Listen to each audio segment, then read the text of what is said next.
नमस्कार मंडळी. आज श्रीरामपूर तालुका जिल्हा नेवासा या ठिकाणी SRDचे शेतकरी श्री खंडागळे साहेब यांच्या आपण शेतात आलेलो आहे. आणि या ठिकाणी आपण बघत असाल तर हा एक पपईचा बाग आपल्याला दिसतोय. आणि या ठिकाणी त्यांचा आपण मनोगत घेणार आहे की त्यांनी या पपईच्या बागात जे आपलं शेत दिसतंय की ह्या शेतामध्ये अक्षरशः पूर्ण जमिनीला खार फुटला होता. पूर्ण जमीन ही पांढरी झाली होती.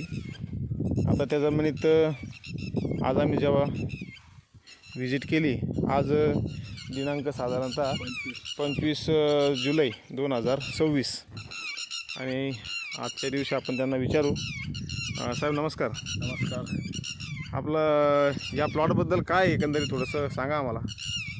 हा जो आपल्याला पपईचा प्लॉट दिसतो हो, त्याच्या अगोदर या प्लॉटमध्ये आम्ही टरबूज केले होते, परंतु टरबूजाची वाढी आमची फेल गेल्यामुळं आम्ही त्या वाढीमध्ये आता काय करावं असे प्रश्न पडलेला होता.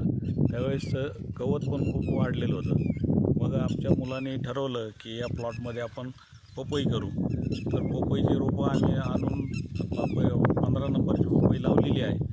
आणि या पपईमध्ये एवढं गबाळ झालेलं होतं की अक्षरशः माणूस दिसणार नाही अशा प्रकारचं गवत या जमिनीमध्ये होतं. आणि त्याचप्रमाणे या जमिनीला खूप मोठ्या प्रमाणात खार फुटायचा.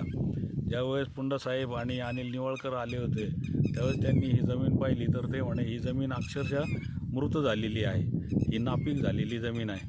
मग आम्ही म्हटलं बरं ठीक आहे, मग तुम्ही ज्याप्रमाणे मार्गदर्शन कराल त्या पद्धतीने आम्ही त्यामध्ये पिकं घेऊ. तर आम्ही पपई लावल्यानंतर ते जे गवत आलेलं होतं त्या संपूर्ण गवतावर आजपर्यंत 4 फवारण्या आम्ही या ठिकाणी केल्या. याच्यामध्ये आपल्याला दिसत असेल की हरळ आणि लोवाळा खूप मोठ्या प्रमाणामध्ये होता. आणि त्याचं आता 3-4 वेळा आम्ही औषध मारल्यानंतर आज अक्षरशः या जमिनीमध्ये गवताचा गालिचा अंथरलेला आहे. अशा स्वरूपात ही जमीन तयार झाली आणि अत्यंत भुसभुशीत अशी जमीन ही तयार झाली.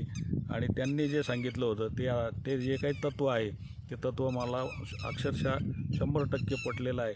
आणि ही जमीन निश्चितच यावर्षी मला जास्त प्रमाणामध्ये उत्पन्न देईल अशी खात्री पटलेली आहे. या जमिनीचा सुरुवातीला जो टणकपणा होता तर तो आता निश्चित थोडासा कमी झाला असेल. थोडंसं उकरून दाखवा ना आम्हाला जमिनीची आज परिस्थिती काय आहे. आपली जमीन जर पाहिली तर त्यावेळेस अक्षरशः दगड झाला होता, परंतु आता जर पाहिलं तर या जमिनीमध्ये हे गांडुळाची हे घरं निर्माण झालेली आहेत. इथं कुठंतरी गांडूळ निश्चितपणानं आपल्याला सापडेल. हे बघा मंडळी, या ठिकाणी आपल्याला ही गांडुळांची बिळं दिसत आहे. ही गांडुळांची बिळं तयार होणं म्हणजे जमीन सुपीकतेच्या मार्गाने जाण्याचं लक्षण नाही. आणि जर आपण जमिनीची कणरचना बघितली तर अक्षरशः चहाच्या पत्तीसारखी जमीन या ठिकाणी झालेली आपल्याला दिसली. अतिशय मऊ आणि फार चांगला सुगंध या ठिकाणी आता जमिनीला यायला लागला.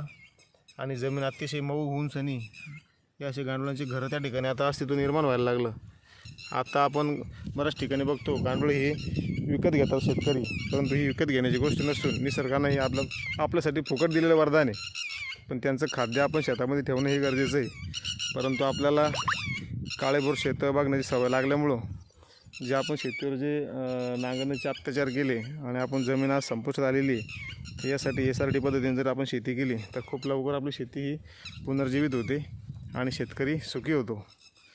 त्या ठिकाणी एवढेच सांगतो. धन्यवाद.